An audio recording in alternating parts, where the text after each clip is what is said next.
সীমান্ত সুরক্ষায় zero tolerance, কাঁটাতার পেরিয়ে ঢুকতেই গ্রেফতার 7 বাংলাদেশি। মুর্শিদাবাদের রানীনগর সীমান্ত থেকে গ্রেফতার।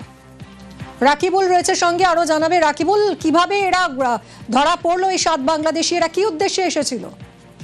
দেখো, যে বাংলাদেশি 7 যুবক তারা অবৈধভাবে ভারত বাংলাদেশ সীমান্ত কাঁটাতার রয়েছে, কাঁটাতার পার হয়ে তারা ভারতে প্রবেশ করতেই রানীনগর থানার কাহারপাড়া এলাকায় একটি ফাঁকা মাঠে তারা 7 জন যুবক তারা জড়ো হয়েছিল।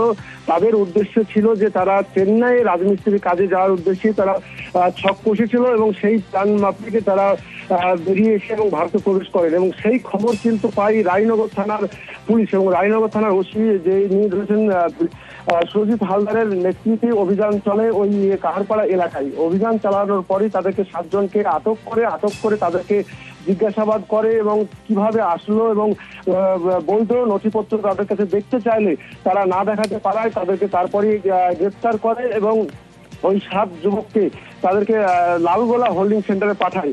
এখানে প্রশ্ন যে কাঁটাতারের যে এত বিএসএফের যে ওখানে নজরদারি চলছে, তারপরে তারা কিভাবে আসলো, এই কাঁটাতার পার হয়ে প্রবেশ করলো এই রানীনগরের কাহারপাড়ায়, সেই দিকেই নজর রাখছে রানীনগর থানার পুলিশ। এবং এই ঘটনায় আর কে বা কারা জড়িত আছে এবং কার মাধ্যমে এই প্রবেশ করলো, সেই দিকে ঘটনার পুরো তদন্ত শুরু করেছে পুলিশ।